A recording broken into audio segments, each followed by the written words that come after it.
Hey, I'm gonna keep the intro real short here. I have a lot of mini stories and lessons, and I know there's a lot of sales advice on the internet. From my experience, some of the things that we're gonna talk about is a little less common, but it honestly is some of the most valuable insights I've gained through experience in sales on the job, and I hope you find value out of it. If you look at product creation, when entrepreneurs go out and create products and services, they're usually a lot of times they're creating products and services that they themselves wish they had had before.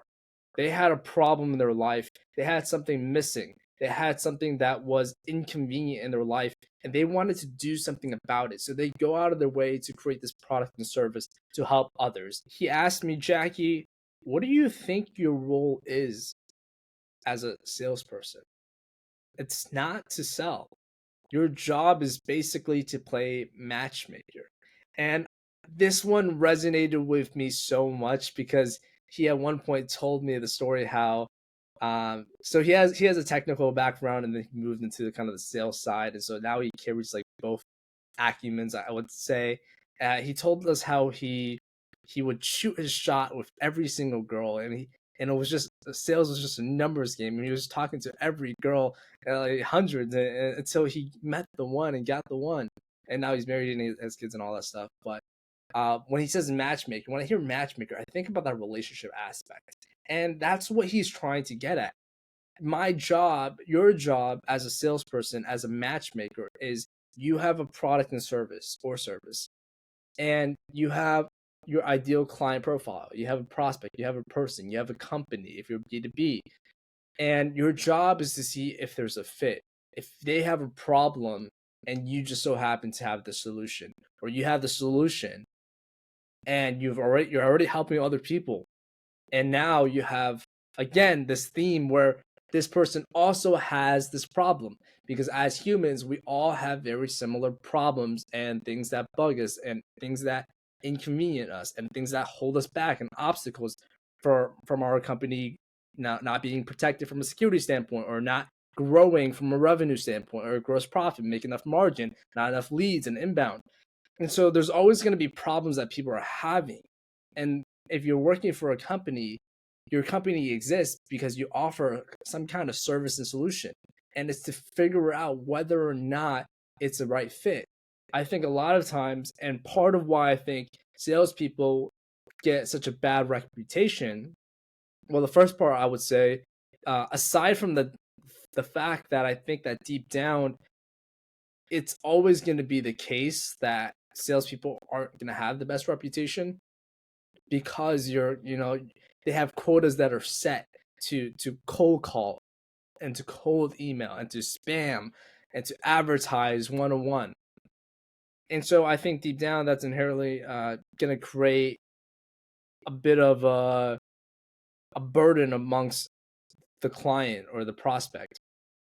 But aside from that, I think the other reasons that we don't look at enough in terms of why salespeople get such a bad reputation is because sure, you might have a quota. Sure, you might be trying to, and if you don't have a quota, this is a better example of it, right? If you're trying to hit your quotas to survive and feed your families, I mean, who am I to say anything to you? But if you're, way beyond your quota and you're just trying to make more money, salespeople who try to force the sale and convince them, even though maybe deep down they know that it's not a good fit,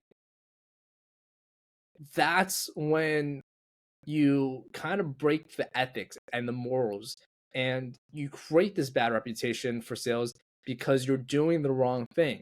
There's not a fit, and you can't force a fit. If there's a guy and a girl and one's in love with the other but the other is not, you can't force it to happen. You need consent, if you will, right? And so your job as a matchmaker is to, and I think the best way to put this, and I think it was on the video that I had mentioned, if I was starting over SDR, it's part of the advice, I think, which is what I did when my first year as a client executive, I was heavy on outbound. And the way that I viewed it, and I had this piece of paper that I had laid out and it helped me a ton. And I had on the left side, I had meetings and conversations and engagements along with the the name of the client and the date. And then on the right hand column, I had not rejections, but redirections because, and I perceived this was just a huge helpful mind hack for me because it became like a video game where my job was to find as many people who were a good fit and who weren't a good fit. Like I was actively seeking people. Like we all know we want to find people that are a good fit, or we want to find people that can buy.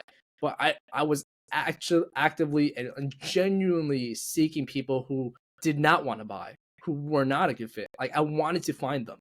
I wanted to find them so badly because the fact is, if you're calling someone, and this is if you're in sales, this might resonate with you. If you're gonna call someone 8 times and email them 8 times, like what if you had a wrong number the entire time? What if you had the wrong email the entire time?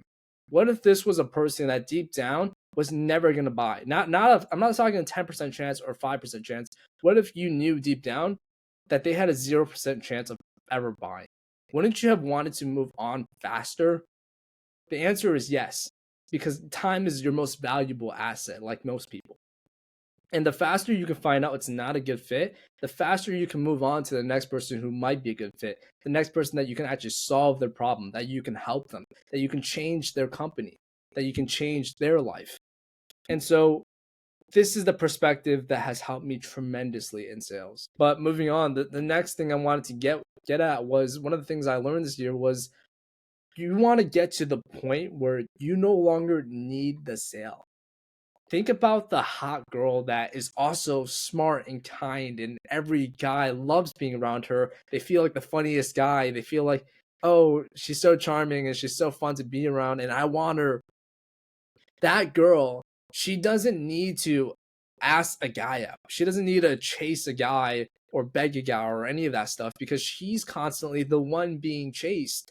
And if on a spectrum, on the far left, you had someone who was desperate, and on the opposite side of that, that's where she is, where she's not desperate at all. She's far from it. She's good. You have to fight to win over the competition. Now, I think some people will, fake it until you make it and try to create this scarcity. Oh, I only have certain meetings open up, or I'm so busy, or all this stuff. I'm actually not a big fan of that. And I saw different statistics. I can't sit here and tell you which one is actually true, but I've been leaning on the fact that more availability is actually better because you're able to find a time slot that is most convenient for them rather than the other statistics where people will argue to create scarcity. I'm actually not for that. Like you said, I can't prove that to you, but that's just what I've been siding with after trying to learn from both sides. So what I was trying to get at is if you provide a phenomenal product or service and your price isn't like the most outrageous thing ever that no one's gonna buy because it costs $2 billion that no one has, you're gonna have people lining up if you have a phenomenal product or service. And if you want to get real specific in sales, the reason you want to get to the point where you no longer need the sale is partially because commission breath is real. Like humans inherently have pretty good instincts, and they can tell when you're just in it for the quick win and the quick sale, and when you don't actually give an F about them. And they can tell when you're desperate. And the foolproof way, I think, to not be desperate is more pipeline. When your pipeline is full, you're busy. And like anything in life, when you're busy, whether you have a spouse, and this is getting, I don't want to get to the extreme side of things, right? Because the point that I'm trying to make is when you're busy, when you're locked into that video game or that football game or your work or what have you, you're not sweating over other things in your life at that moment because you're like in the flow state. And when you're not sweating, you're not sweating over one person, one client, or one deal because you physically can't. You're in a state of flow and you're busy doing shit. And when you're so busy doing shit, then you have, because you have this pipeline that's full because you've been outbounding and you've been doing the work, then you no longer have that commission breath because you're like, I'm good. I don't need this sale. I have other sales and other projects lined up. I have other stuff to do. So if you're not interested, just let me know. Don't waste my time. And I don't mean it in an aggressive way, but that's like sort of the mindset you have versus please buy. Like following up every day. Is this going to close? Is this going to close? And people don't like that. And I think it's just a different perspective. Another thing that I think I've learned this year was whether you're in sales or IT or marketing or whatever, something I wish I knew and did sooner was create a win list. I'm talking about having a folder or a OneNote or somewhere to jot down all of your wins day to day, week to week, month to month, year to year. Not only do I think it can help you when it comes times to your one-on-ones or your performance review or negotiating a raise, but the bigger reason I'd argue is because work at times is work and it's gruesome. Even if you have no intention on letting your boss know all the great things you've done, all of the compliments and praise you received, I think you should remind yourself of the great work you've done, all the compliments and praise you received, and yeah, really all the great work you've done. And you should be proud of yourself because I think that's empowering and that's motivating. And I really do think that helps and that shows progress throughout the year because one of the things that personally I fear most is looking back, on the previous year or the previous years and seeing no growth. And that's where I think the process of documenting your journey is so important because you can see it. Sometimes you get so caught up in the weeds and the trenches where you lose track and you're always striving for more. You're always striving for perfection or that leaderboard or to hit that next number of salary that you've been chasing. You're always focusing on the next and bigger thing, and sometimes you fail to recognize that you've already done so much. And not saying that you should be complacent, but I'm just saying you should take some time and be proud of yourself. And I think that goes a long way. I think that's part of, in my opinion, enjoying the journey and not just the destination. The next thing I would say I learned this year was the best way to build trust is to tell the truth. And the truth might not be the prettiest thing. It might be that you're new to the company or the industry, it might be that your product or service might be kind of expensive, or that one of your products and services isn't that great compared to the other one. And for an example, if you're newer to the company, it might look like, hey, I'm a little new to the company. That becomes, I'm not going to be the most knowledgeable person, but if there is something I don't know, I can find the answer and get back to you on that. On top of that, you're going to get phenomenal service from me and support from me because unlike other reps to me, you're going to be one of my top clients. And so you're going to get that VIP level treatment. Honestly, there are still some of our newer offerings are still in development. What our clients are really using us for is X, and they've been seeing XYZ, and that's where we really shine. And that's something that you would use an example if you wanted to tell the truth that one of your products and services isn't that great. Oh, but this product really is great. And that but is key because, well, first off, you're telling the truth because here's the thing, right? When you think about people when they're hyping up their own product or service, or they're hyping out this person that they want to set up a blind date for you, all these good things, we're all waiting and anticipating for that but. Like, but what? What's the caveat to this? What's the exception here? And so we're trained to think about the but and the negative and wait to hear that. But I think when you just lead with the honest truth and you lead with the negative and then you hit them with the but, the word but negates the things that come before. And so, now you've built that trust by being honest. And now you're continuing to do the truth. You're doing the truth throughout. But this other service is a phenomenal product. This is what we're known for. This is what we're good at. Let us help you with this. And I've had clients come to me that tell me, they go on Amazon and they come back and they say these mice and keyboards are cheaper on Amazon. And my answer is always, well, obviously I give them an explanation, but the long story short is, by all means, like, feel free. And the explanation is that there just isn't great margin when it comes to certain items. And I have clients who buy some items through me for easier billing, but I definitely don't make a profit on that. So they're welcome to do whatever is in the company's best interest and in their best interest. And I believe that concept is how sales should be. The next thing I learned is that lost leaders exist. The thing you sell the most of isn't necessarily the thing that makes you the most money. I've been using the McDonald's app for a very long time now. If you know me pretty well, what recently at $1 for 10 chicken nuggets, or in $1 large coffees for my mornings, compared to Starbucks, what, $5, $6, $8 coffees.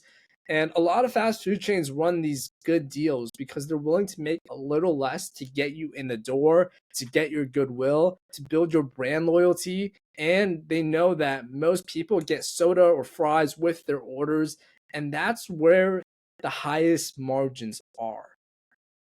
And so I say this because most businesses sell more than one thing. My clients and even my manager probably don't even know this, but there are a lot of items where I'm not trying to make a profit. And that's okay, because like McDonald's and other companies, that, you know, it's okay because you build brand loyalty and you build goodwill and you help create a long-term happy recurring client. And that ultimately increases the LTV, increases positive word of mouth and referrals. Basically, the company makes more money in the long run by thinking about the big picture. And that's what creates happy clients, and that's what it's all about. And the extra point that I wanted to add is that part of being honest is that when you provide the best pricing up front, and you know deep down if they come back asking for more, it's like, I can't. This is the best price that I have, and I gave it to you up front to save you the time of going back and forth. You get that transparency, you get that brutal honesty. And so it's like when they come back, it's like my answer is not really going to change. And that's the part where I want to eventually get to, because the thing with pricing, like if you look at a car dealership, it's probably a good example. Everyone knows that you negotiate your car price because you can always get a better price. And but it's my understanding and my belief that that creates a false price. It means your price isn't real. The price tag that you see isn't real, and you should always negotiate and what's it, nag and haggle and try to bargain. It's like that is not worth anyone's time. Like, it's not worth my time, and it's not worth the IT director's time, because there's so much more things that they can be doing than trying to save a couple of pennies or dollars or $10. And that's what happens when you give your best price up front. It becomes like pennies or dollars or $10. It doesn't become like thousands of dollars. The point is, it's just when I think about where the spot that I eventually want to be, is that my time is used the most effectively, and that I'm outsourcing, and that I'm delegating the task that isn't worth my time.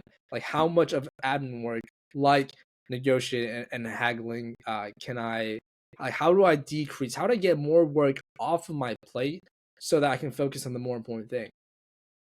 And I think that comes, and that's why I like being honest, and that's why I like giving your best price up front and looking at it from a long-term perspective of creating that relationship and increasing LTV by upselling and cross-selling into multiple products or services that can help them. The next thing I think I learned this year was that realize that the other person is probably just someone's uncle, or they at one point in their career just graduated college and just started their first job just like you. And I really like this frame because I think with social media and a lack of conversation around this, we inherently put people on this pedestal. The guy that is the CEO or CFO or CIO, it doesn't matter. To someone else, they are Uncle Dave or Aunt Sally. They 10 or 20 years ago were probably in college or working the cashier at Walmart. Removing people from this pedestal helps me become more relaxed when talking to people. And for me personally, it has helped me a ton with my confidence in different scenarios. And the next thing I would say I learned is be intentional. A common mistake I see people make is that they feel the need to gain the spotlight, to look smart, to ask good questions. But when it comes to good questions, I want to talk about this one a lot because I've had people tell me so many times that I ask good questions. And the reason why this it's a lot with me. It just goes back to my childhood of being really bad at school, feeling like the most dumbest kid ever. What I'm trying to say is that good questions come from trying to get a better understanding so that you can take X action. Knowledge without action is kind of like entertainment. Like if you can't operationalize the information, it's no good. And I've had a lot of people, like I said, tell me to ask you questions, but it's just that I need things broken down to its simplest form that a third grader can understand. And one of my teachers said it pretty well. If you have a question, odds are someone else in the room has that exact same question. They were just too afraid to ask. And rightfully so, right? Because people can be mean, they can criticize, they can laugh at you, and that can hurt. But I also realized that daring to raise my hand anyway and ask the question could help grow my courage and confidence. And it did help. Oh, and you also get people telling you they had the same question afterwards, which is a super nice feeling. It helps you bond with others and feel connected. And that being said, be intentional with your questions and your actions because and with your words because I think it matters. The next thing I learned was validating people's emotions. This one is one of my favorites. We all hear about that couple when maybe the girl is upset and the guy tries to give advice and then that only makes her more upset. This one applies to business relationships and all relationships, honestly. People want their emotions validated because they want to see that you understand the pain that they're going through. That's all they want. I remember a vendor rep was making my job more difficult and their colleague was on the chain and it just so happened I had lunch with that colleague that day and when I had brought it up I was just expressing like my slight frustration and immediately he acknowledged that he saw that email chain because it was on it and he was like what I know like what the hell I don't know what's wrong with her I'm gonna talk to her manager this is not okay. And I paraphrase a bit, but it was so extreme that he was so much more furious than I was. And that immediately snapped me out of it. Like, I was good. I was like, oh no, it's not that big a deal. It's all good now. I was like trying to I was like, I don't want our manager involved. Like, it's not that serious. It's all good, dude. I don't know if I ever felt more seen in my entire life. And I tell you that story because that's what I think is like when your emotions are validated and how you go about doing so the way he did. And the way I'm going to operationalize it and simplify for you guys is this can be broken down to never try to negate or diminish or belittle how serious you might think the situation is. Be angrier than the other person. Like be angrier than them. Be angry faster than them. And so it's angry faster and then it's more angry. And so show them, like tell them what you're going to do about them. Go above and beyond if you can and let them be the ones to say, "Oh, it's not that big a deal. We're okay. It's fine." Cuz once they say it, it's truly fine. But it depends on how they say it too, right? Like sometimes the girlfriend was like, "It's fine." It's like, "It's fine. You don't understand. It's fine." Like it's different tonality, but from what I've seen is that when you're first and when you're first to jump into this angry boat and to be more angry than them, usually the way they'll say it's okay, they genuinely mean it. And I think that is just huge when it comes to conflict. And I think conflict is so important to talk about. And the reason why I think this is such a huge one is because conflict is going to happen throughout your life. It's going to happen every year, every month, probably every week. And conflict usually also comes from, I mean, it's more than just mistakes, right? I'm going to say mistakes are very common. They happen, regardless of how perfect you might think your company is. There's always going to be processes that are going to fail, technologies that are going to fail, or people that are going to fail or make mistakes. But then more than that, there's also just miscommunication. Sometimes one person is trying to say sometimes one person says one thing, but another person infers another. And so there's always just miscommunication. And sometimes some people can't find it in them to articulate it in a way that is the most helpful at that time because there's a lot of emotions going on. And basically conflict is a big thing. And so that's why I think this is such a huge one, regardless of whether you're in sales or not. The next one that I learned, I love this one a lot too, is never assume. And while there's a lot of different scenarios where you can never assume, we're just going to go with never assume you know what the other person wants. Great salespeople, great managers, great therapists, they all ask questions to get clarity on what the other person is actually trying to say and how the other person actually feels. Imagine they have like 5 playing cards in front of them face down, and each card has a different emotion that they're feeling or a thing that they want. And if you speak too soon without asking the right questions, you can't be sure what those 5 cards are. And if you get even one wrong, you're screwed. And that's why you want to ask the right questions to get a better understanding before you make any statements. Because when you make statements and when you say this is how it is or this is whatever. So the reason why you ask questions is they end with a question mark. Statements end with a period. So that's the difference. And the reason why you ask questions to get better understanding before you make any statements, because it's so easy to make a statement that has zero relevance or importance to the other person, and that's how you lose them. That's how you lose. That's how you lose their attention. That's how you lose their trust. That's how you lose the rapport. That's how you lose the deal. That's how you lose the relationship. And like I said, this applies to more than just sales, applies to all your relationships. Sometimes it's not about what they said, but it's what they were trying to say deep down. And when I watch these videos on romantic relationships, it's like a couple has a fight, they have a disagreement, they have a mini fight. And it's usually because one person usually ends up saying, "Why'd you have to say that?" And the other person doesn't really see what's the problem, or they think the other person says something worse. And I think at the root of the line problem is that one person said something, but the other person heard another. One person said, "You never do the dishes," and the other person hears, "You think I'm a useless piece of trash. You think I don't love you. You think you think I don't deserve you. You're saying I don't deserve your love. You're saying I never do anything for you. You are I'm hearing that you're unappreciated for everything else I do for you." And I'm also hearing that you also don't want to help with the dish as well. And so one person says, "You never do the dishes." Another person hears 10 different things. And so that's kind of a big example. That's an example of how these fights happen or these conflicts happen. And so going back to, sometimes they're saying one thing, but they're trying to say another. And one person, you said one thing and they hear 10 other things. And so it's trying to